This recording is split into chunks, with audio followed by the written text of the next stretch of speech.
Labas, netrukus pradėsime dar vieną nuoširdų ir gilio kupiną pokalbį, tačiau prieš tai turiu tau prašymą. Jeigu tau patinka mano kuriamas turinys, kviečiu paspausti subscribe mygtuką ir prenumeruoti mano kanalą. Tai padėsi šiai tinklalaidai augti ir klestėti. Labai tau ačiū. Bet tikrai tavo konės labai gražus. Man liuks. Nes matos, kad esi žmogus, kuris didelį dėmesį kreipia į savo stilių, ar ne? Tu žinok, kažkaip galvoju, kad vis mažiau, nes vis prieš daug metų nusprendžiu, kad man taip gerai jaučiuosi ir viskas, ir daugiau aš nieko nebegalvoju. Paprastai, ne? Nu, tai aišku, juodi džinsai, balti sportbačiai. Kaip sako, sumažėja sprendimų priėmimas gyvenime tada. Absoliučiai, visos maikės, kai juodas, tai žinai, koks skirtumas, kurią apsipirksite. Arba tie, kurie labai tamsiai rengia, sako, gyvena labai spalvotą gyvenimą. Yra tiesos, Algi? Yra tame tai yra galimybė, bet tai nėra taisyklė. Gali būti, kad tie, kur tamsiai rengiasi, yra šiaip liūdnesni žmonės tokie. Bet aš tamsiai rengiuosi dėl dviejų priežasčių. Dėl to, kad nelabai tepasi, tie rūbai nesimato. Jeigu būčiau baltai apsirengęs, tai labai išsikleckinčiau. Kitas dalykas - lieknina. Kur jau tave? Žinok, aš turiu tą bėdą, turiu prisižiūrėti. Ne, iš tikrųjų, aš juokas juokais, bet man tai yra aktualu. Nes, žinai, jeigu priaugiu 5 kilus, aš jau jaučiuosi blogai. Psichologiškai blogai. Jaučiuosi storas. Jaučiuosi storas ir man yra liūdna. Žinai, aš galvoju, kažkaip, nežinau, ar vyrų dažnai klausia, kad, kaip tu prisižiūri savo kūną ir panašiai. O tu sakai, kad tai yra aktuali tau tema, ar ne? Absoliučiai. Ar tu visą gyvenimą buvai toks, aktualus tavo mityba? Jo, visada. Aš turbūt galvoju, tai atsitiko tada, kai, čia nuskambės visiškai kvailai, bet tai yra tiesa, nes kai aš buvau kokių 5-6 metų, man tėtis pasakė, tu sako, ir drimba. Žinai, tas žodis drimba man asociavosi iškart su kažkokiu neigiamu. Toks stambuolis kažkoks tai. Taip. Va, ir aš nuo to laiko tą žodį prisimenu ir man tai, tiesiog 5-6 metų vaikui pasako, iš vis leptelį, jisai neįs taip galvoja, nei ką. Taip. Sako, ką tu čia neperšokit ant kažkokio tai ten kartelės, kažkokios, atsimenu, buvo Palangos pliaže, per tokias kopose kažkokia ten tipo kartelės, kaip mes darėm, šokinėti per viršų. Neperšokai kartelės, tu kaip drimba koks, žinai, bėgiai, čia neperšokai. Tai va, ir tas iš tiesų atrodo nesąmonė, bet 5-6 metukai, ką tu galėjai prisiminti? Bet aš prisimenu. Aš prisimenu, bent tą žodį, tą vietą. Ir tas manęs nepaleidžia. Bet, žinai, kita vertus galvoju, gal ir nėra blogai, dėl to, kad prisižiūrėdamas, kad būčiau, fit, tai aš gyvenu kokybiškesnį gyvenimą. Vienas dalykas, aš nevalgau šlamšto visokio. O ką reiškia šlamštas, gali pasakyti? Stengiuosi nevalgyti visokių, žinai, McDonald'ų ir, tokių, junk food'o. Taip. Ir kitas dalykas, aš jaučiuosi gerai, emociškai gerai. Aš galiu bėgioti, aš galiu važinėti dviračiu. Tas, žinai, sportas ir mityba, tai sveiko gyvenimo būdas tau duoda laisvę protui. Tu žinai, tavęs nevargina kūnas. Kūnas atlieka tai, ką tu sugalvojai. Tavęs nevargina kūnas dar ir taip, kad ateini į parduotuvę ir žiūri, neįlendi nei vienus džinsus. Tai čia jau blogai. Tai morališkai tu galvoji, kas tu per esi, kas čia toks nenormalus kažkas. Tiesiog man patinka, žinai, lengvai judėti. Aš mėgstu daug, žinai, vaikščioti, dviračiu važinėti ir bėgioti ir po kalnus visur. Tai man yra... man tai yra didelis komfortas. Bet žinau, kad tikrai negalvoju, kad apie maistą pakalbėsim, bet šiaip labai aktualus klausimas ir žinai, ką aš galvoju, tarkim, savo jaunoje šeimoje su vyru, labai lengva laikytis tam tikrų mitybos principų, kai abudu yra, tam pačiam katile. Taip pat valgom, nėra užkandžiavimų panašiai. O kaip yra jūsų šeimoje? Ar, pavyzdžiui, Jurga arba Paula, ar ne palaiko tave, jūs kartu valgo tą patį, ar ten kiekvieną savo atskirą gyvenimą gyvenat? Mes valgom visiškai skirtingus dalykus, nes Jurga iš vis turi labai specifinį savo meniu, nes daug ko negali valgyti, tiesiog negali, daugybės dalykų negali valgyti. Kitas dalykas, aš esu vegetaras, aš nevalgau mėsos, ten visokių vištų ir panašiai. Paula iš viso, kaip augantis vaikas, tai ten viskas keičiasi. Šiandien nori hamburgerio, rytoj nori tik sveikų salotų, žinai, 13 metų, tai toks dar ieško savęs. Tai dažniausiai mes valgome visiškai skirtingą maistą ir aš pats mėgstu pasidaryti ryte, atsibundu, ten išsiverdu košės mikrobangiai, ir viskas, ir valgau, ten paėmiau, ten, nežinau. Čia ar įdomu, aš galvoju apie maistą? Įdomu, aš nebūčiau pagalvojęs, kad mes galėsim pasikalbėti, bet aišku, kad įdomu. Gerai, tai žodžiu... Nes dažniausiai klausiu moterų, tai kaip tavo mityba ir panašiai, ir galvoju, vyrų kažkaip net niekada nepaklausiu. Mano pusryčiai labai paprasti. Pasiimu avižinių dribsnių arba, tu žinai, kur būna košė, greit paruošiama košė. Avižinių arba grikių, į mikrobangę įsimetu, ten kol aš apsirengiu 4 minutės neišverda, tada įsidedu arba medaus, arba to riešutų sviesto. Ten toks, kur be cukrus, tiesiog tokia pliurzė tokia. Va, ir visas mano puikiai dienos pradžia. Aš valgau labai dažnai, labai daug, bet apie kokią 4 valandą baigiu valgyti. Ir tada tik tai skenku arbatėlės kažkas geriau. Geras, čia kaip festingas, nieko gero, po to nieko nebevalgai. Bet aš ryte atsibūdęs jau, žinok, atsibundu prieš 7 viskas, aš jau pusryčiauju. Labai nori valgyti tada, ne? Tiesiog toks režimas mano ir man taip labai gerai. Geras. Algi, žinai, mes susirašėm kartu su tavim prieš kokį porą mėnesių, aš tau parašiau tada ir kažkaip tu dar nebuvai Lietuvoje, pasakė, kada grįši. Ir tada tie vasarą aš taip pradėjau žiūrėti visas laidas, nes tikrai stebiu ir žiūriu, Algis ir ten, galvoju, blemba, ar beteis mane pasikalbėti. Ir labai labai smagu, kad sutikai atvykti pas mane ir galvoju, tau iš principo labai yra smagu kalbėti kartu su žmonėm, būtent tokiam formate, nes tave šią vasarą buvo labai daug ir tai vis tiek atiduodi savęs, tai yra laikas, tai yra tavo energija. Ką tu apie tai galvoji? Kodėl toks esi dosnus mum? Aš žinau, čia nėra dosnumas, man atrodo, čia yra savanaudiškumas, nes man patinka kalbėti, man patinka būti su žmonėm. Kitas dalykas, aš taip sutaupau ant psichoterapeuto. Aš dabar su jumis kalbėdamas, ten vienoje laidoje, kitoje, tiesiog kalbėdamas su žmonėm, aš išsakau tai, ką sakyčiau psichoterapeutai ant sofutės atsigulės, nes ką ten žmonės daro apie psichoterapeutą, jie kalba apie save. Nes tu klausi apie mane, jeigu tu klausi manęs apie kažkokius tai ten dalykus, kurie su manim nesusiję, aš sunkiai galėčiau tau atsakyti. Jaudinčiausi, nes nežinočiau, aš nesu protingas, kad galėčiau kalbėti apie kvantinę fiziką. Bet aš kai kalbu tokios kažkokios susitikimuose, tai aš kalbu apie save ir aš išgirstu save. Ir aš labiau suprantu, kas aš esu, labiau suprantu, kur aš einu, labiau suprantu, ko man reikia, ką aš turiu daryti. Tai tas toks, gaunasi toks biškis savanaudiškas kalbėjimas, bet ten viešai, Algi, ten yra visai kitaip. Blogo, tai kas čia O tau labai lengva taip viešai kalbėti nes tu apie viską kalbė. Tai kad aš nieko blogo nepadariau, dėl to.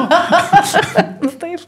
Tai, žinai, aš galvoju, iš viso, žmonės šiaip labiausiai žmonės mėgsta, kai domiesi jais. Kažkada prieš kokius 10 metų aš padariau tokį projektą, sugalvojau tokį savo metų iššūkį, sausio 1 dieną, žinai, galvoju, dabar darysiu taip, eisiu į gatvę, kalbinsiu nepažįstamus žmonės, mano idėja buvo tokia, kiekvieną dieną dėti Facebooko postą, kur būtų to žmogaus meninė nuotrauka kažkokia, tai nepažįstamas žmogus iš gatvės tiesiog.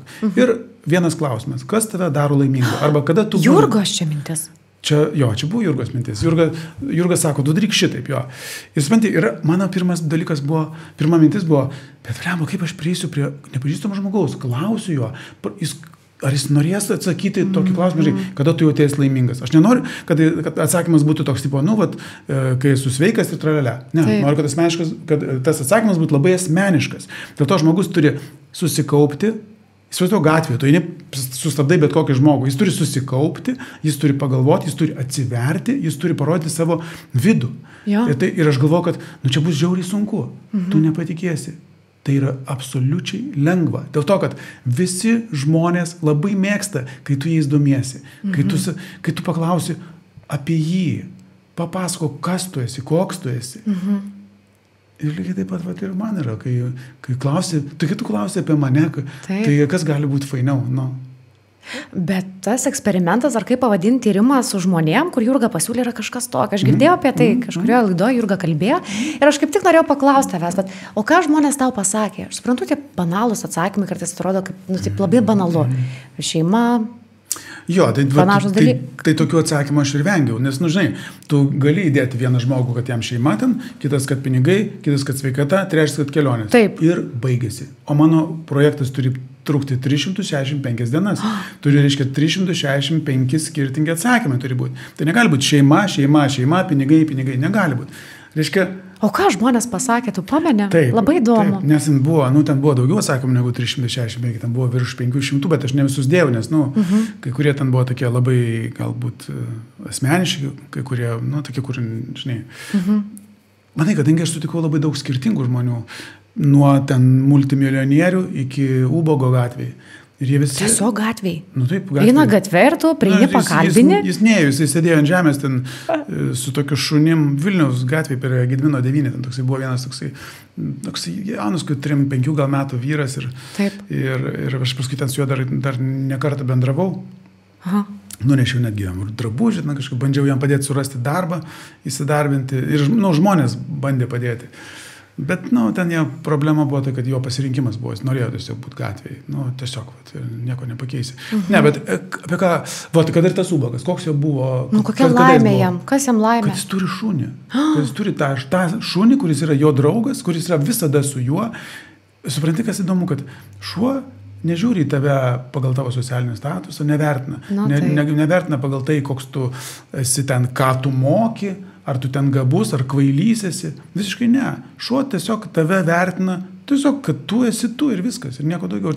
Ir va tas, žinai, jo santykis su to šunim, ir kaip tik tas šuo buvo dingęs.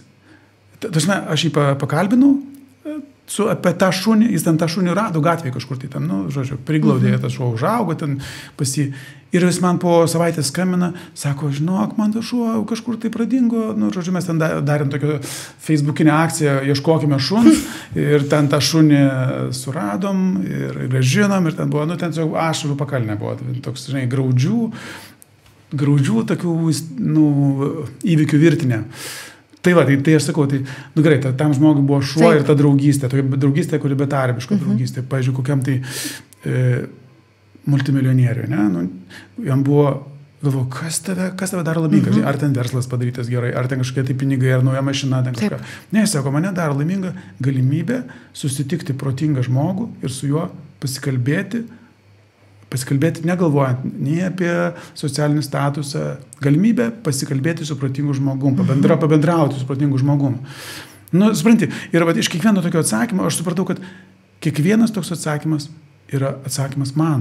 Tai ne tik tai apie tą žmogų, tai ne tik tai, kas jį daro laimingą. Aš supratau, kad kiekvienas tas atsakymas yra kaip užuomina man, kad aš turiu iš gyvenimo tokių trupinėlių, iš tokių smulkmenėlių susidėlioti visą tokį didelį, žinai, visą didelę mandalą, gali sakyti, mozaiką tokią. Ir tai, sakau, nėra vieno dalyko, kas tave daro laimingą. Nėra. Aišku, yra tokie baziniai šeima, sveikata, bet čia yra baziniai dalykai. Bet kai tu imi asmeniškai kiekvieną žmogų, tu supranti, kad viskas susideda iš mažų trupinėlių ir visų jų reikia. Visų jų reikia, kad tu jaustum pilnatvę, kad tu būtum tas laimingas žmogus. Bet tai galim sakyti, kad tas tyrimas realiai patvirtino tą paprastą tiesą, kad laimė yra mažuose dalykuose. Absoliučiai, taip. Laimė yra mažuose mūsų dalykuose, kuriuos mes praktiškai visus juos galime turėti. Reikia jų neišvaistyti, reikia juos branginti. Pavyzdžiui, kad ir bendravimas su artimu žmogum. Tu gali jį greit sugriauti, jeigu tu jo nevertinsi, jeigu tu galvosi, čia niekai, mano čia ego svarbiau, mano ambicijos svarbiau, mano tiesa svarbiau. Ne. Svarbiau yra ne tavo tiesa, nes nėra tavo tiesos. Apskritai universalios tiesos nėra. Ir tavo ego yra niekas. Artimas žmogus. Bendravimas, tai yra svarbiausia dalykai. Bet tau ta Jurga davė pratimą dėl to, kad tu turėjai labai stiprų perdegimą, ar ne? Taip.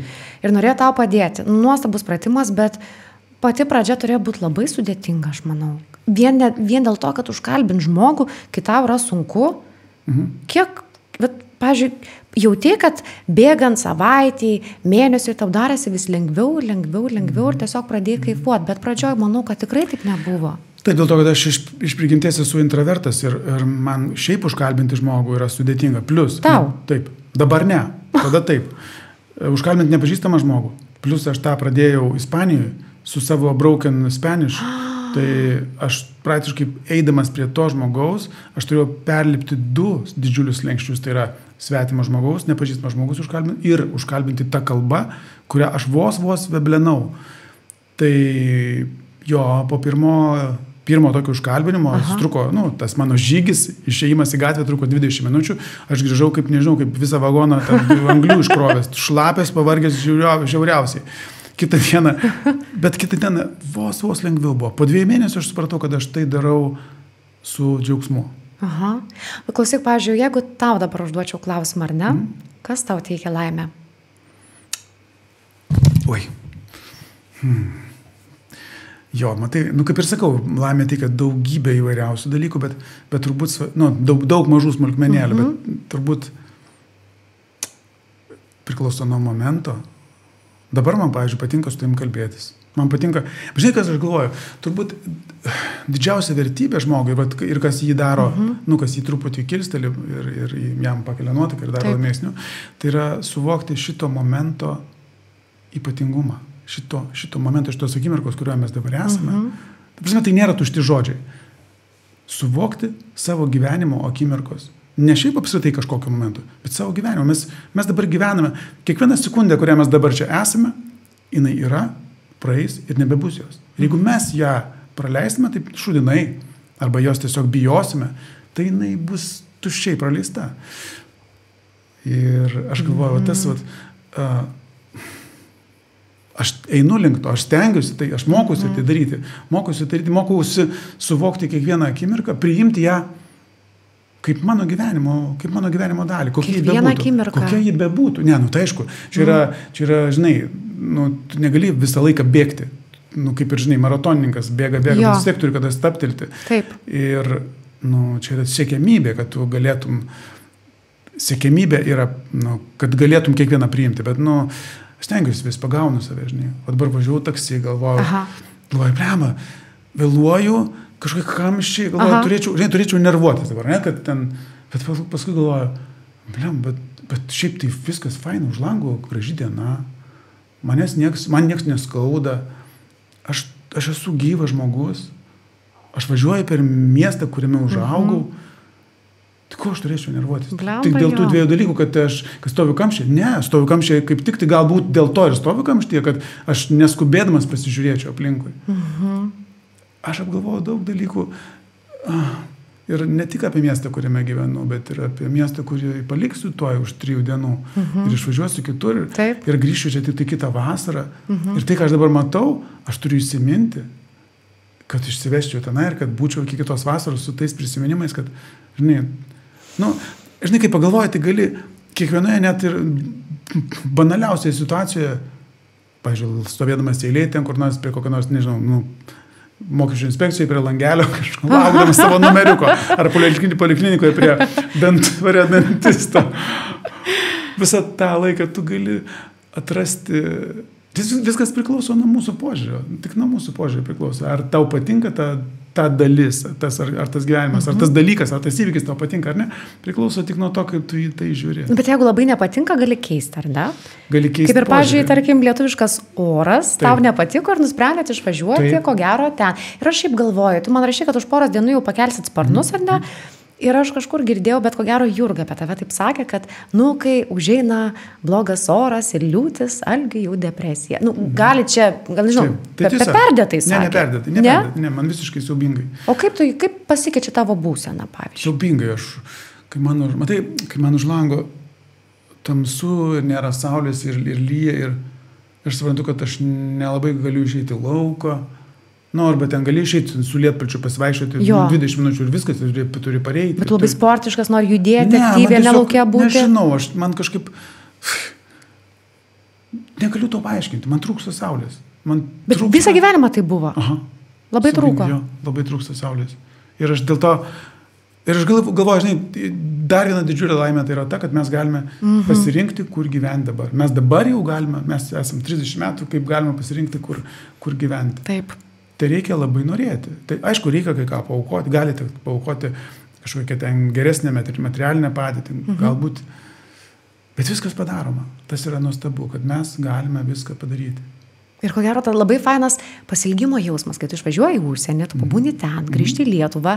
Ir, pavyzdžiui, kai tu grįžti atgal su šeima į Lietuvą čia, kokie yra pirmi dalykai, ką tu, nežinau, pavalgai, nueini, susitinki, kokie būna tavo rutina? Be darbo, aišku. Ne, aš galvoju, žinai, man vis tiek mano Lietuva labiausiai asociuojasi su pajūriu, nes aš ten turiu savo parodą kiekvienais metais. Taip. Tai vat mano mintis visada, žinai, jau prieš grįžtant, jau porą mėnesių iki grįžimo, aš jau pradedu, žinai, ten organizuoti, ten, žodžiu, mano...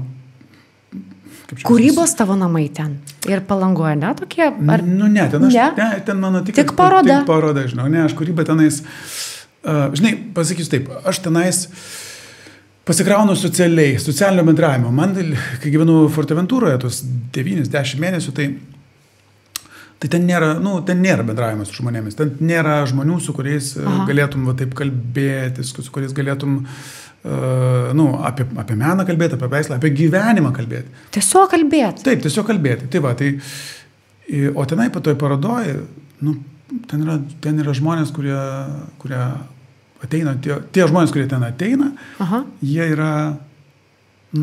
yra tokie, su kuriais gali kalbėti. Su kuriais gali kalbėti apie bet kokią temą, apie bet kokią, svarbią temą. Tai plus aš pasilgstu lietuviško bendravimo. Žinai, tu gali ispaniškai kalbėti ten, apie ten, ką nusipirksiu šiandien, ar kažką, bet tu nesupranti kablelių, tu nesupranti niuansų, tu nesupranti tokių pakilimų.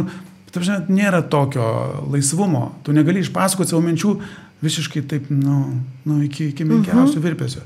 Tai man kažkaip to labiausiai pasilgstu. Nueiti, bet net ne prie jūros. Pravažiuoti tuo dviračių taku, žinai, tarp Šventosios ir Palangos. Tai tas dviračių takas man yra vienas gražiausių prisiminimų apie Lietuvą. Ir aišku, Vilniaus senamiestis, Vilniaus pravažiuoti dviračių. Šiaip tai Vilnių visur važinėjau su dviračiu, bet šiandien tik su taksi atvažiavau, nes paskui reikės man ten dar minti. Taip.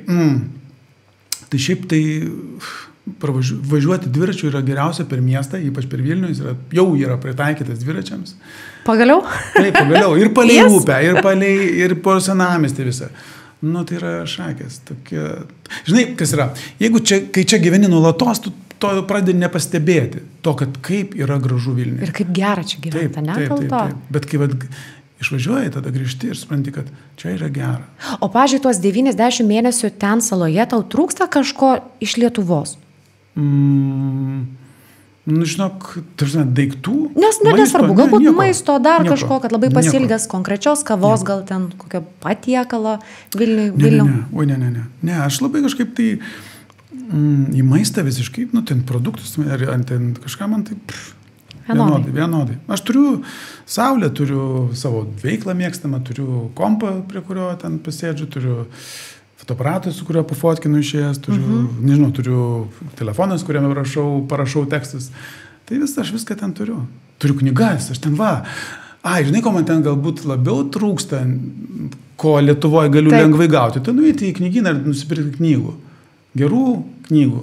Tai o ten taip kažkaip, nelabai turiu ten siūstis. Tai mano dažniausiai bagažas, kurį mes vežamės iš Lietuvos tenai, yra pilnas lagaminas knygų. Knygas. Algio, pavyzdžiui, kaip tau sekasi kurti, tapyti, viską daryti būtent saloje? Nes mes kiek pakalbam, tarkim, su draugais, kad sakom, kaip gerai, kad Lietuvoje vasarą tik tai porą mėnesių, nes nesinori dirbti. Tiesiog vasarą žmonės nori ilsėtis, valgyti ledus, atostogauti ir galvo, kaip tau sekas produktyvumą išlaikyti tiesiog? Ką žinau, tai yra tiesiog, kaip ir, nors aš esu laisvas menininkas ir savo laiko direktorius, bet aš turiu didelę vidinę trausmę ir aš tiesiog, man net nekyla mintis, kad aš galėčiau ne šeštadienį, sekmadienį, tiesiog taip patinginiauti. Žinai, aš to pasakysiu, kažkoks manyje yra toksai vidinis balsas, kuris sako, jeigu tu, pavyzdžiui, ten pirmadienis, antradienis, trečiadienis, savaitės dienos, mano dukra išeina mokyklą ir aš galėčiau, ten šis nieko nedaryti, galėčiau eiti ten į pliažą, gulėti ir kaip. Ir aš negaliu to daryti, nes vidinis balsas sako, visi pasaulio žmonės eina į darbą, visi sėdi darbe. Kas tu toks, kad tu nedirbi? Aš galiu nedirbti iš vis nieko. Bet aš negaliu to daryti dėl to, kad vidinis balsas sako, visi pasaulio žmonės dirba. Ir aš turiu tai daryti. Šitas labai geras. Jo.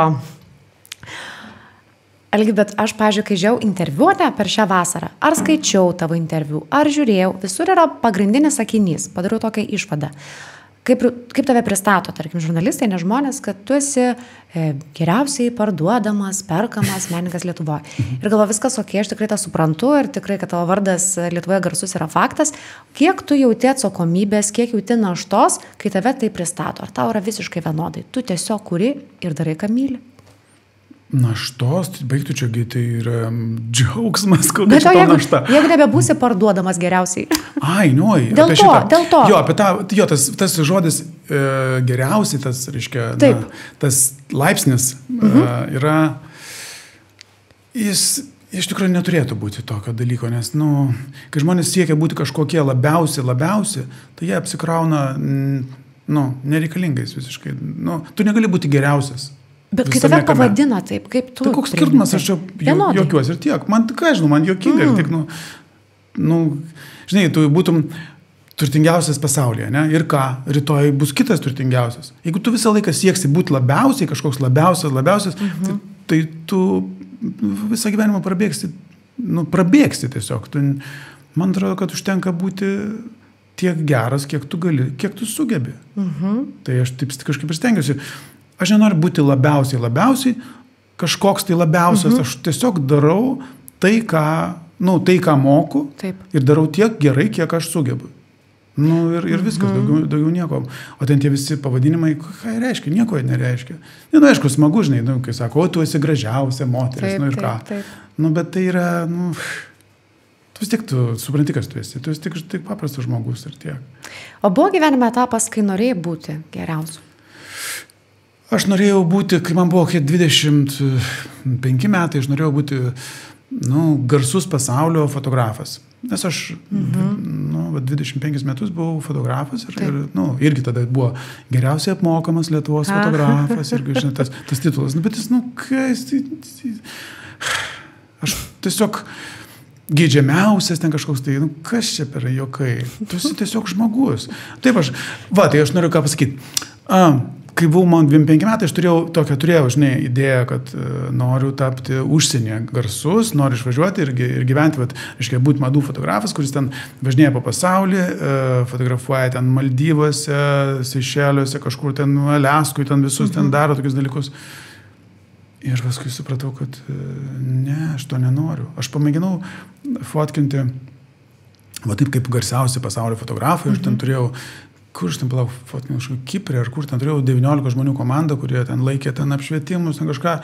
Ir po to fotografavimo aš supratau, kad jeigu tai tęstųsi dar savaitę, tai aš nušokčiau nuo proto, nes tai yra siaubingai, tai visiškai nekūrybinga, tai visiškai neįdomu, vargina ir jeigu tai tęstųsi nuolatos, tai būsi kaip voverė rate. Gerai, ten pinigai dideli, bet tai kas iš to, aš ne dėl pinigų gyvenu.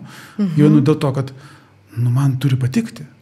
Jeigu man nepatinka, tai tikrai tai ne mano kelias. Ir aš galvoju, kad labai gerai, kad aš netapau į kažkoks tai ten geriausias ar garsiausias.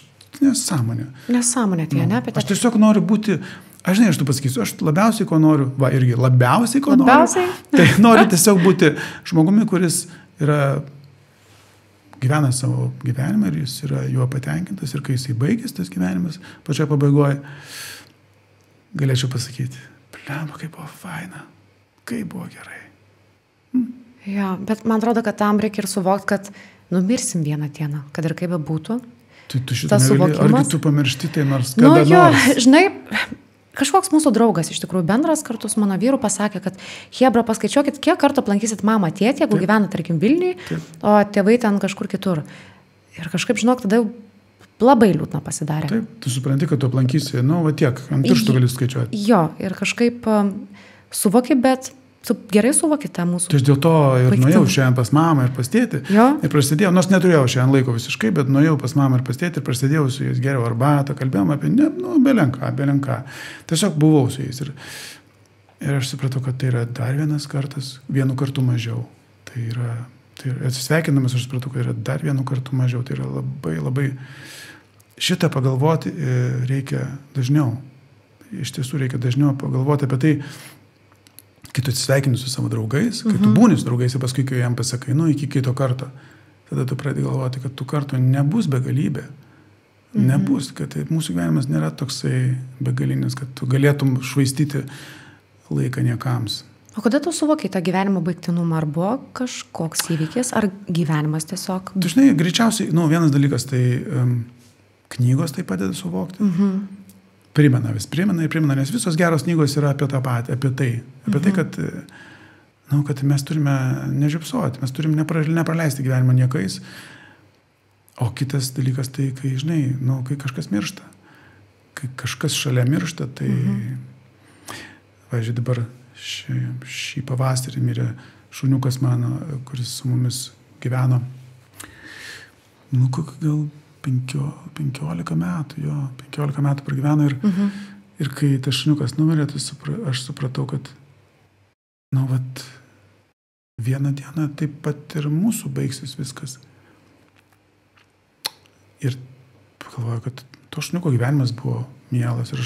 Ir jau ten prie galo, aš supratau, kad reikia dažniau su juo pabūti. Dažniau su juo pabūti, kad, nes jo dienos jau baigėsi. Ten, mačiau, kiek, 15 metų šuniui, tu supranti, kad jis jau...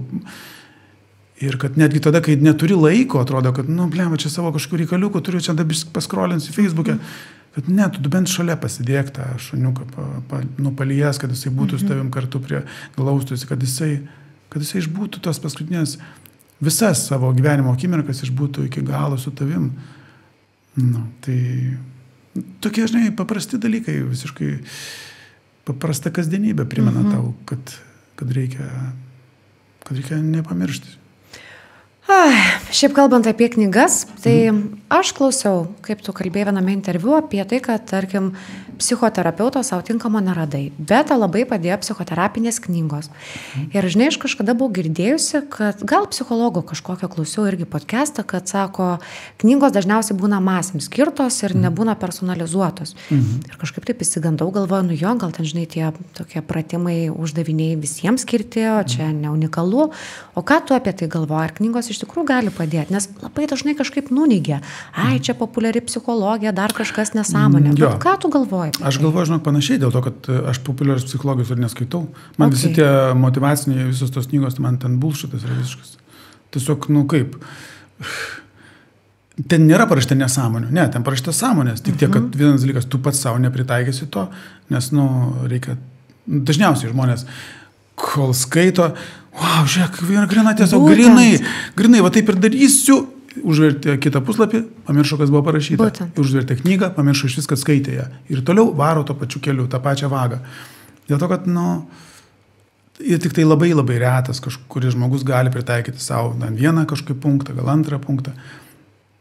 Taip, protingus patarimus mes perskaitome ir juos labai greit pamirštame. Tai protingus patarimus geriausiai, kai to pasako psichoterapeutas, kuris yra ne knyga, kuriam, nežinau, turbūt, nebūtinai psichoterapeutas, žmogus. Ar savo, kitas žmogus, kuris tau turi autoritetą, kuris yra tavo autoritetas, arba šiaip, tu gatvėje, nebūtinai gatvėje gyvenime. Tai nebūtinai turi būti psichoterapeutas ant kušetės kabinete.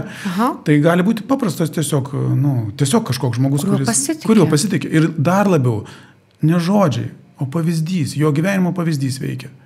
Jis gali įsikalbėti, kokius tik nori gydytojas, pavyzdžiui, kad rūkyti nesveika, o nuėjęs ten po tavo vizito jis nueina ir surūko. Tai ir viskas. Ir tai jo tie žodžiai niekais nueina. Bet tau knygos padėjo? Kaip? Taip, bet man padėjo. Kokia literatūra buvo? Aš ten skaičiau tokį, šito Irvino Jalomo, tai ten tokios yra, ten nėra motyvacinės knygos, kurios... O pameni pavadinimus, nes tikrai manau, kad žmonės norės išgirsti. Melagis ant kušetės, gydymas Šopenhaueriu, kai Nyčė verkia, paskui ten yra tokia jau labiau ten psichoterapijos studentam orientuota knyga. Palauk, kaip ten vadinasi, aš mažu. Plemba, dabar aš to nepasakysiu, bet žodžiu, kažkaip tai, ar egzistencinė psichoterapija, ta prasme, tokio žanro knygos, kurios nėra ten neaiškina tau, ką tu daryk tą. Ne, tiesiog ten yra nagrinėjami arba atvejai kažkokie konkretus, arba yra, pasakojimas problemos. Bet nėra pratimo, kaip tai... Nėra pratimo, kaip padaryti, kaip išspręsti? Ne. Nes visą tą... Nes, tas pratimas yra galbūt toje istorijoje aprašytoje, bet tau tipo, kad tu daryk dabar tą, o paskui daryk tą. Tokio nėra.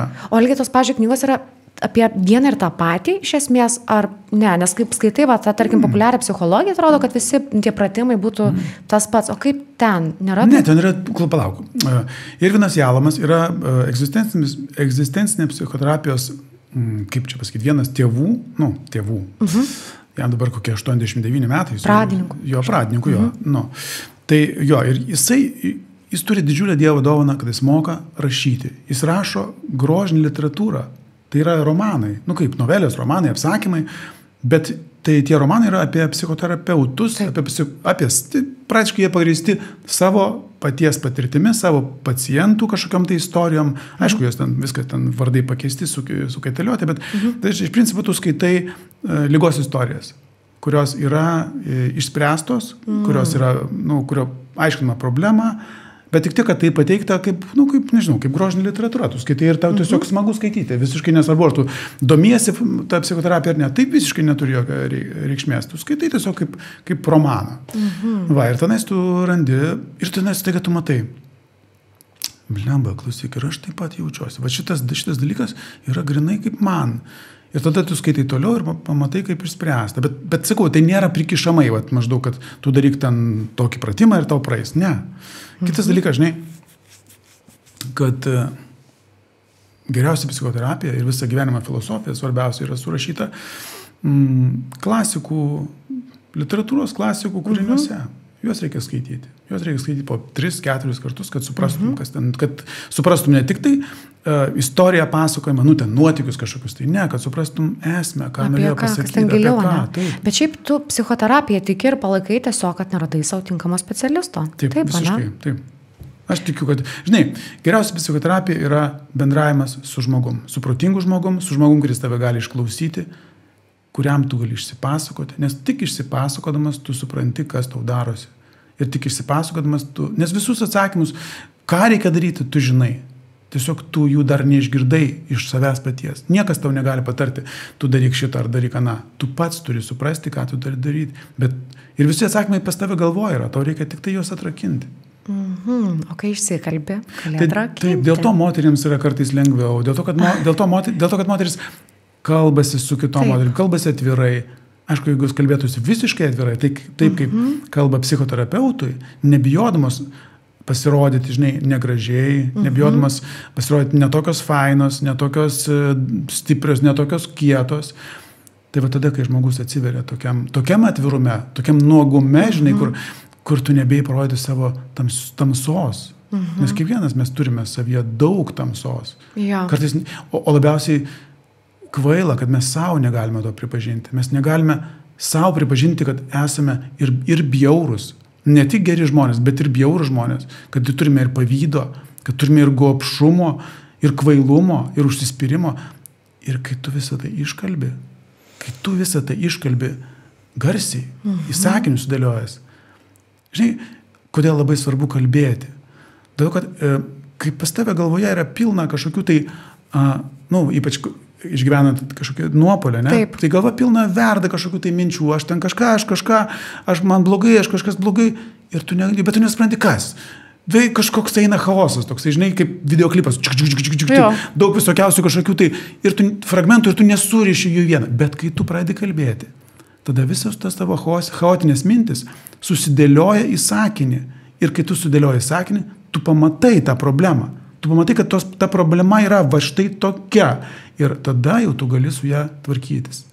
Nes kol tu jos net neįvardinai, tai beviltiška kovoti su nematomu priešu. Ja, bet tada reikia žmogaus, kuriam gali tikrai labai atvirai pasikalbėti, pasakyti, arba tada psichoterapeutas. Ir kuris neišsigastų. Matai, geriausia psichoterapeutas nepabėgs, neišsigas, ir nepasibjaurės tavimi. Būtent. Tu gali jam pasakoti, nežinau, kažkokius klaikiausius dalykus. Draugiai savo, galbūt negali to papasakoti. Žinai, dabar ką pagalvojau, kad kaip kartais būna keista, kad tu nepažįstamam žmogui gali visą savo gyvenimo istoriją papasakoti. Taip. Ypač kai žinai, kad tas žmogus už valandos kažkur išskris ir nebesusitiks. Oro uoste, pavyzdžiui, ne? Taip. Kodėl? Kelionėje kažkokioje. Tada negėda, ne dėl to, kad žinau, kad nebebus pavojaus jo, bet noras išsikalbėti yra. Tu jauti, kad noras išsikalbėti yra. Tai tu manęs klausi, kodėl man patinka kalbėti atėjus pas tave. Dėl to, kad aš noriu išsikalbėti.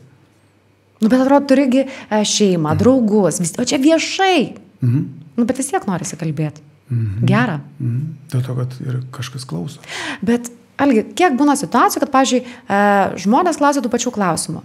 Tai tai ana, nepavargsti kalbėti kartais apie tą patį. Atsakymai skirtingi visada būna. Nes atsakymai, kiekvieną akimirką žmogus keičiasi. Ir tu pagalvok, pavyzdžiui, jeigu tavęs ryte paklausiau to paties klausimų ir vakare, ir tu matytum, kad jau tavo atsakymas būtų truputį kitoks. O jeigu paklaustų po mėnesio, nes tu kiekvieną akimirką keitiesi. Susitikusi su kiekvienu žmogum, tu po truputėlį formuojasi. Ir tavyje gimsta kitas žmogus. Aš kažkada, žinai, kai man buvo 20 metų, aš galvojau, žmogus iš principo nesikeičia. Žmogus turėtų būti, ir tai, man atrodo, kad tai yra sielos egzistavimo įrodymas. Kad, reiškia, aš 20 metų suvokiu pasaulį lygiai taip pat, kaip būdamas 16, lygiai kaip būdamas, kaip nuo to momento, kai pradėjau suvokti save ir pasaulį. Ir man atrodo, kad taip ir bus visą laiką. Dabar aš galvoju apie tą žmogų, kuris buvo 20 metų ir aš suprantu, kad tai visiškai kitas žmogus, tai ne aš. Aš nebesu toks, koks buvo tada, dėl to, kad per tą laiką įvyko daugybė dalykų. Taip, baziniai dalykai išliko, meilė ten artimiesiems, visi tie dalykai, kurie yra mano atmintyje. Bet mano požiūris į pasaulį, mano paties savęs suvokimas tame pasaulyje pasikeitė radikaliai. Ir aš galvoju, kad kiekvienam žmogui taip yra, nes tai yra kažkoks tai kitimas, metamorfozė. Žinai, geriausia knyga ir geriausias meno kūrinys, geriausias filmas, geriausia muzika, bet kas yra tada, kai įvyksta lyrinio herojaus metamorfozė, kai pradžioje, žinai, jis yra vienoks, paskui vyksta kažkoks tai įvykis, kulminacija ir atomazgoje jau tas žmogus pasikeitęs. Tai aš galvoju, jeigu gyvenime taip yra, pradžioje jis buvo toks, paskui ten keitėsi ir gyvenimo pabaigai jis tapo dar kitoks, tai tada sakyčiau, kad pavykęs kūrinys. Tas gyvenimas pavykęs kūrinys. Nulatinis pokytis. Taip. Judėjimas į priekį. Nežinau, priekį ar į šoną, čia nesvarbu, tiesiog pokytis. O, pavyzdžiui, ką tu, Algi, galvoji apie tą pasakymą, kad žmogus nuolatos turi išeiti iš savo komforto zonos, nes tik tada auga ir panašiai. Ką tu galvoji apie komforto zoną? Žiauru labai, aišku, sakyti žmonėm. Įsivaizduoju, kad, pavyzdžiui, tu paėmė paskolas, įsikūrė į namus, tai negyveni čia. Išsimokėjai paskolą. Lemba, ką čia tokia šūdina padarius, kad vėl visą kankintis 20 metų. Taip. Šitaip ne. Aš galvoju, žinai, kad daug... Tas išeiti iš komforto zonos labai populiarus pasakymas, bet jis ne visai teisingas. Aš niekam taip nesiūlau. Žinai, jeigu tu savo komforto zoną jautiesi gerai, niekur ir neik. Ten ir būk. Bet jeigu tu jautiesi, kad tavo gyvenimo tėkmė užsistovėjo, pavirto nebe upė, o kažkoks tai prūdas, pelkė kažkokia, arba tu jautiesi šiaip tiesiog blogai. Nors atrodo viskas faina, važiuok, ir darbą turiu, ir mašiną, ir pavalgyti, skaniai einu į restoraną, ir vis tiek jaučiuosi blogai. Tai tada reikia galvoti, reikia kažką keisti, reikia kažką. Bet jeigu tu gerai jautiesi komforto zoną, čia yra kvailystė, išeiti iš jos. Tikrai neikit, būkit toj zonoje. Algi, aš buvau dar pasirašęs tokių klausimų apie pinigus, nes dažniausiai žmonės kažkaip labai bijo apie juos kalbėti. Apie pinigus. Ir, pavyzdžiui, galvoju, kai yra, tarkim, menas, ar tau yra, ko gero, gal yra jau lengva įkainoti, tarkim, savo meną? Nes dažnai labai būna su draugais pasikalbų, kurie, pavyzdžiui, tarkim, nesvarbu, ar piešia, nepiešia, parduoda, tarkim, savo paslaugas, koncertai, dainos, estrada. Kaip įvertinti savo kainą? Koks yra tavo santykis su pinigais, kai tu nori parduoti savo meną? Jo, jis yra lygiai toks pat sunkus. Žinai, aš pagalvoju, labai kažkaip čia daug atrodo ta suma. Ir tada ją padidinu. Jo? Taip. Ne, žinai kodėl? Pasakysiu kodėl. Nes jeigu ją pamažini, žmonės galvoja, tai čia nieko verta. Ne, palauk, man taip lengva, žinai, man dabar yra lengva taip kalbėti dėl to, kad aš nesuku galvos, ar nupirks ar nenupirks.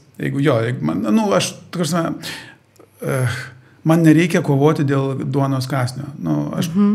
Aš jau esu didelis, užaugęs žmogus, aš jau turiu ir namus, ir turiu ir apsirengti kuo, ir pavalgyti, ką turiu.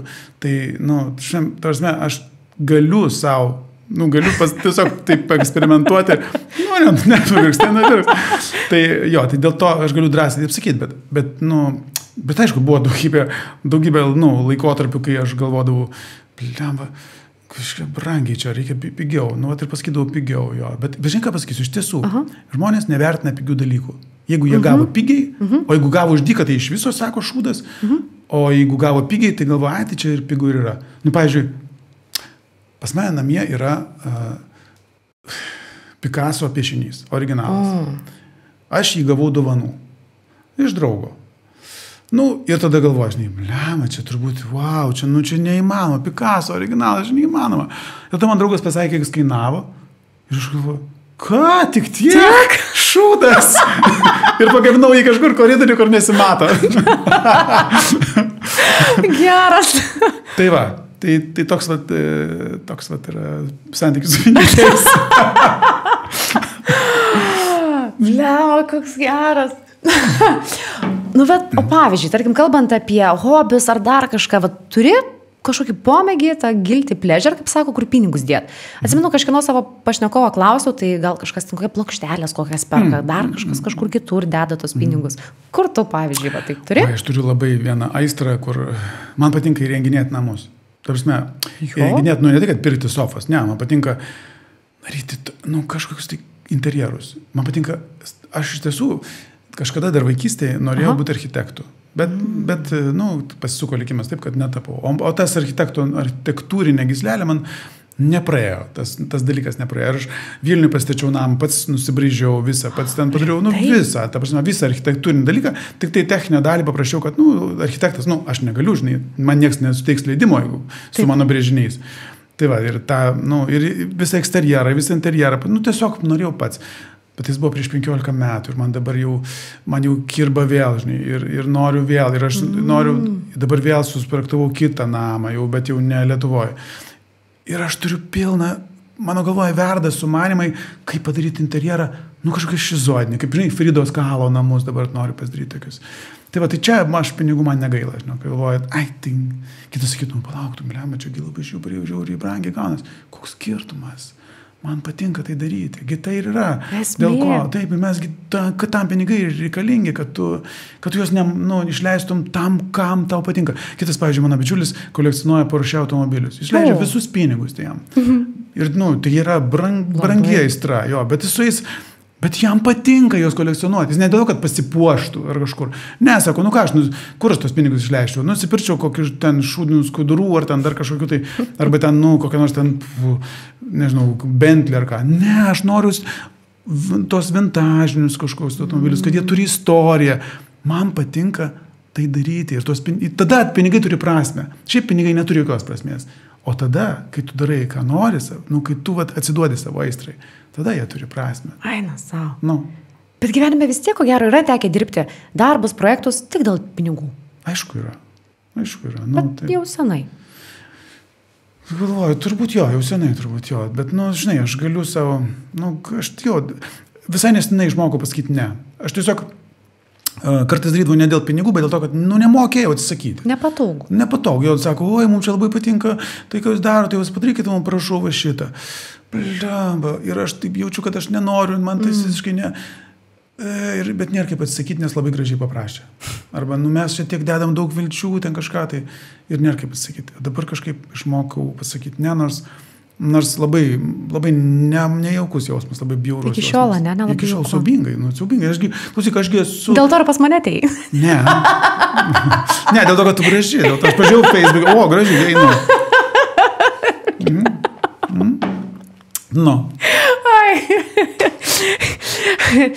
Oi, negalvojau, kad taip linksmai kalbėsimės. Aišku, kai tau sako, kad tu graži, tai aš irgi Algi, dar labai apie ką norėjau pakalbėti ir apie tėvystę.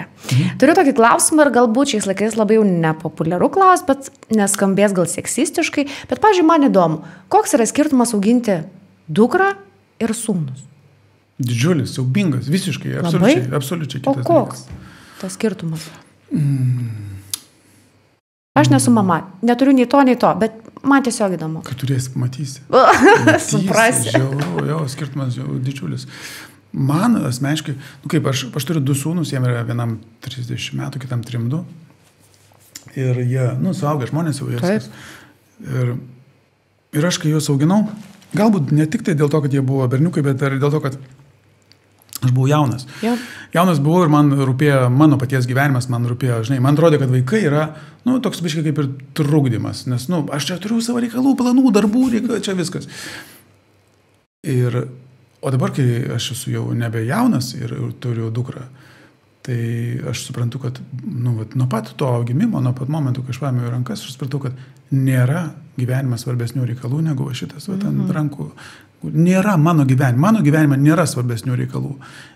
Darbų kažkokių, tai jie gali palaukti. Man reikia šito santykio, man reikia šitos mergaitės. Ir tai greičiausiai tai susiję ir su amžium, bet ir dėl to, kad tai mergaitė yra kitoks. Aišku, dar kiekvienas vaikas yra skirtingas, bet net ir mano sūnus, nors jie abu berniukai, jie labai skirtingi. Vienas labai jautrus, kitas buvo toksai, toksai tvirtas, jau savyje susitvarkantis. O mergaitė yra, vis tiek, vyrai ir moteris skiriasi, nors tai skamba seksistiškai, bet taip yra, vyrai ir moteris skiriasi. Man labiau patinka moteris. Kodėl? Ne, iš tikrųjų, aš šiaip norėčiau, kad pasaulį valdytų moteris. Aš labiau tikiu tuo, kad tada galbūt mažiau agresijos, mažiau karų, galbūt galim būtų išspręsti dalykus pokalbiais, kažkokiais tai, diplomatiniais keliais, be smurto. Taikos daugiau, ne pasaulyje. Jo, aš noriu, kad moteris. Aš labiau, vyrai labai reikalingi, vyrai daug daro, tokių, kūrybinių, progreso dalykų. Bet šiaip visą tą gyvybę palaiko moteris. Visą tą esmę palaiko moteris. Vyrai yra tie, kur kunkuliuoja lava po apačią, bet esmė yra moteris. Pliama, kaip gera girdėti. Alga, tau, pavyzdžiui, baisu, kad porą metų ir Paula paliks namus? Baisu. Aišku, man liūdna. Man liūdna, taip, aš sutinku, man liūdna, bet dabar yra tasai periodas, kai tu pradedi pratintis. Jinai įžengia į paauglystę ir dabar jau... Bet jinai jau savo gyvenimą gyvena, ne? Jo, jinai jau turi savo reikalų, savo draugę, ir tas pripratina tave prie atsiskyrimo. Tai yra labai geras gamtos sugalvotas tas procesas, paauglystė. Jo, kai tai iš tos mielos mergaitės, kuri bėga prie tavęs apsikabinti, nori taip toliau, pavirsta kažkaip taip, pastrauk, čia mano kambarys, čia kažką.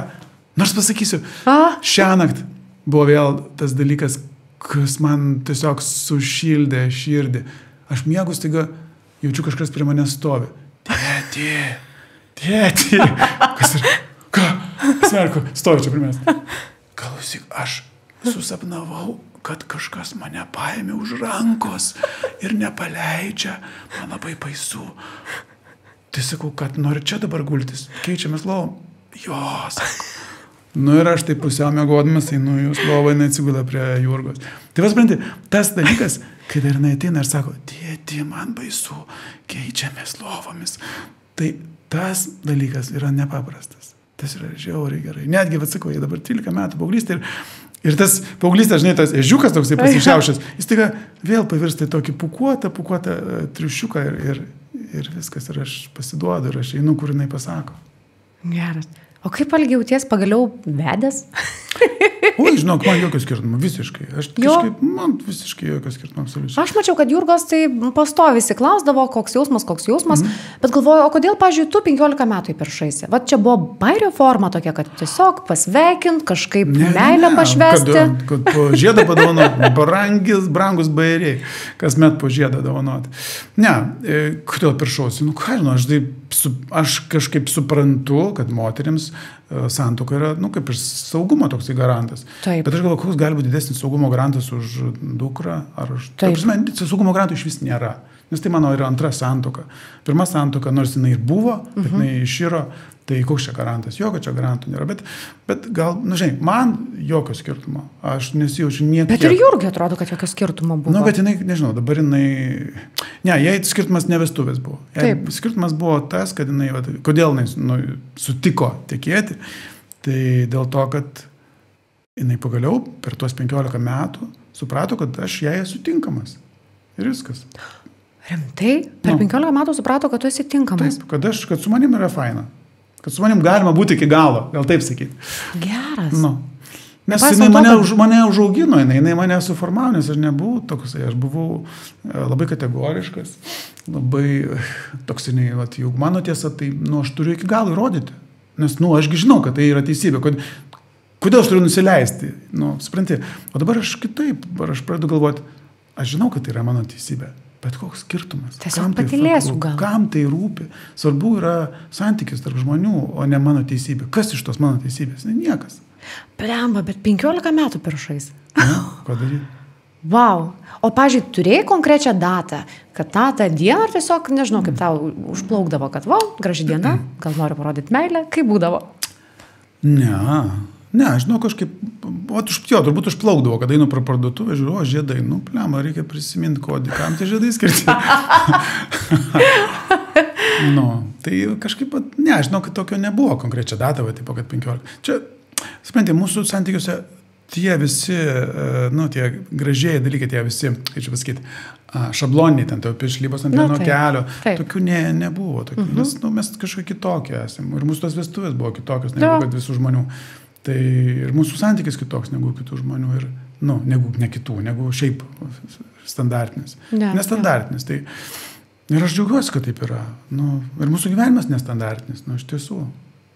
Geras. Blemba, aš girdėjau, kad ir Paula labai norėjo, kad mama pagaliau ištekėtų. Norėjo. Ypač, kai jinai jau užaugo ir kai jinai pradėjo suprasti, kas yra, santuoka, kas yra, tai taip, aišku, jinai norėjo, fainai. Tai aišku, kad faina labai. Dabar turėsit ką švęsti kiekvienais metais. Ar irgi čia ne jūsų? Žinok, aš galvoju, kad švęsti pagal progas yra nelabai gerai. Galvoju, geriau švęsti tiesiog tada, kai tu pajauti, kad bet čia nėra ta diena, kai aš noriu švęsti. Jo. O pagal datą, šiandien dar nešvęsim, dar, žinok, rytoj švęsim. Špygą taukuoti. Šitas paskas seksas pagal grafiką. Jo. Arba Valentino diena, meilę, tik tai rodom vasario 14 dieną. Ne, tai ačiū Dievui, kad yra tokia diena, kai visi privalome ją rodyti. Ačiū, bent jau tiek. Bent kartą. Aš galvoju, kad šiaip žmonės turėtų daugiau kalbėti viens kitam apie savo jausmus. Netgi draugui, kažkam draugiai pasakyti, kad kaip gera, kad tu esi, kaip gera, kad mes susitikom. Tiesiog be progos, be jokios, kaip gera, kad mes gyvenime susitikome. Kartais tu tai pagalvoji, bet niekad nepasakai, nes galvoji, tai čia ir taip savaime aišku, ne velnio neaišku, reikia išgirsti. Pavyzdžiui, tu esi graži moteris, tu žinai, kad esi graži moteris, bet kai tau pasako, tu esi, Dieve, kokia tu šiandien graži. Tu galvoji, Dieve, kaip gera, kaip man pasakė. Ar sunku pasakyti tai? Nesunku, bet kaip gera gauti. Ir paskui tu supranti, kad ir pasakyti yra gera. Pasakyti yra nepaprastai gera, pasakyti, kad myli tą žmogų, nes tada tu išgyveni pats tą jausmą dar kartą. Bet ir priimti reikia mokėti. O taip. O ne, šiandien tik tai pasisekė kažkaip. Čia yra bėda. Čia kaip šeimininkutė, Dieve, kokius skanų piragai. Ne, čia tai biškai sukrito, čia kažką. Sakyk, taip, ačiū.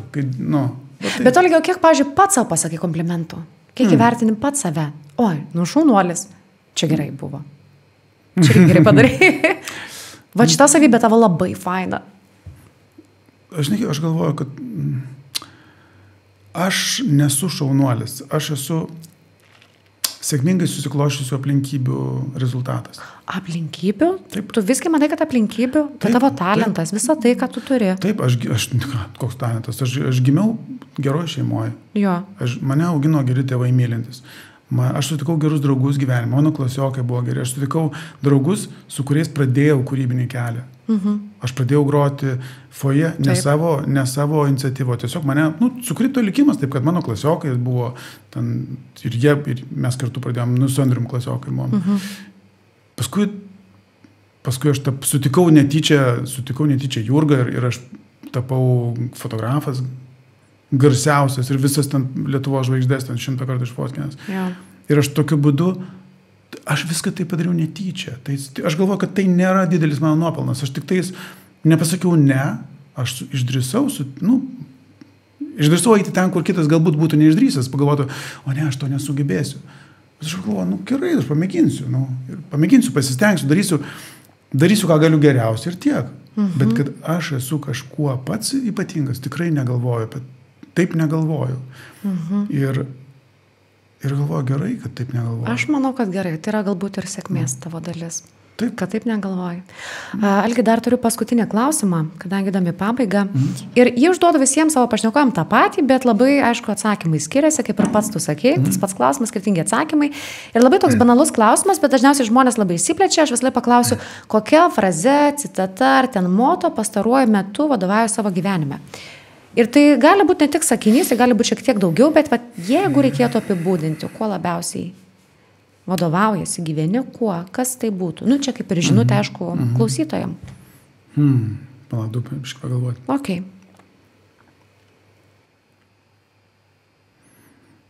Žinok, vis tik tai viskas vis tiek susiveda į momento pajautimą, išgyvenimą, į tos dienos išgyvenimą, į to momento, kuriame esi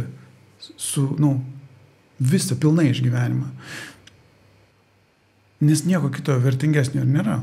Mūsų gyvenime nėra nieko. Daiktai nieko nereiškia. Pinigai nieko nereiškia.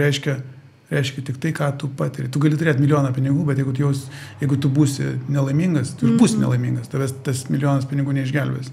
Jeigu tu būsi ten šlovingas ten ir turėsi ten 50 Oskarų, vis tiek tu eisi pasikarti, jeigu tu bus blogai.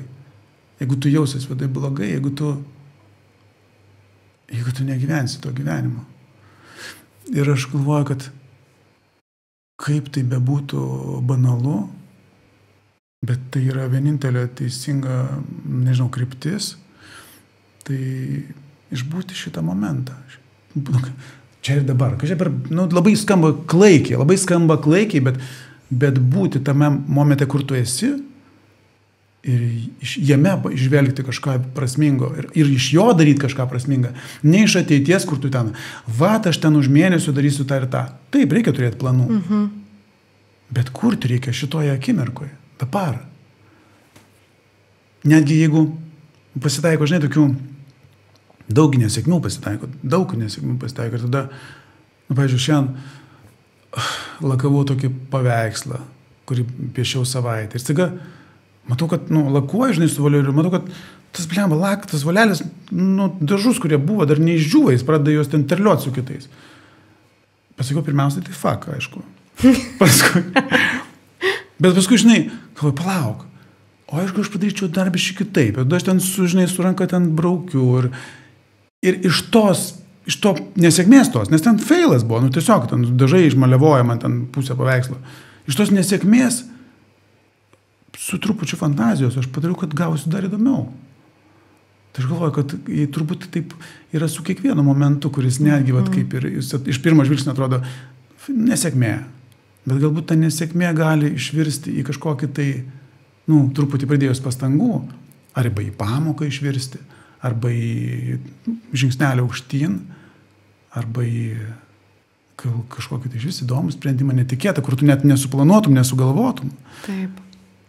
Tai toks, nežinau, toks džiaugsmas, stengtis džiaugtis, kaip moto toks, stengtis, mokykis džiaugti tuo, kur esi dabar ir tuo, kas esi. Wow. Algi, buvo tikrai nepaprastai įdomu tavęs klausyti. Žinok, labai įdomu. Kažkaip, nežinau, dažniausiai matai žmogų Instagrame, Facebook'e vienokį, pasirodo gyvai kitoks, bet tu, žinok, esi toks pat. Manau, kad yra komplimentas. Oi, ačiū tau. Aš tai nežinau. Aš tai net nematau prasmę, žinai, kurti kažkokį kitą. Ką man reikia? Bet taip gera, kad visi intervai atrodo visur toks pat, Algis. Tai gal neįdomu. Ne. Bet ką pastebėjau, kad pas mane labai pakankamai daug juokėmės ir daug šypsojus.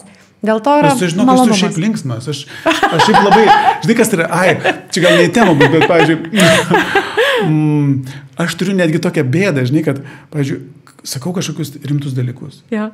Ir atrodo, žinai, taip, nuoširdžiai, rimtai. Ir saka, jis man galvoja kažkoks tai sakinys, kur toks, kur, kaip žinai, stand-upo ant scenos žmogus pajokautų ir padarytų sarkazmą iš to ir kažkokį jokelį. Ir aš kartais nesusilaikau ir pasakau tą jokelį ir visiškai sugriaunu visą tą nu, tai, žinai, graži tokia emocinė kažkokia tai, nu, pakilėta būsena. Ir man, žinai, Paulas sako, nu, tu plema, kam tu taip pasakėjai, sako, tu taip, kam tu man, tu ką tik taip gerai kalbėjai, tu man ką tik taip gerai, žinai, nuteikė mane ir staiga, nu, sakau, atsiprašau, aš nesilaikau, man atrodo, kad tai juokinga bus. Man atrodo, kad tai juokinga bus ir aš turiu tai pasakyti tą bairį. Tai va, tai tas toks, žinai, bairių sakymas. Bėda, reikia, pradėjau dabar kontroliuoti, bet su tim, kaip aš buvau, nesakiau tų bairių, kuriuos sugalvoju sakyti. Daug bairių turėjai galvoje, ne? Turėjau, bet nesakiau. Laimė, aš jos greit pamirštu. Bet palauk, grįši po kiek 10 mėnesių Lietuvą ir ko gero galėsim vėl tada pasimatyti ir galėsim papasakoti. Gerai. Ačiū labai, Algi, kad buvai kartu. Nu, ačiū tau. Ačiū.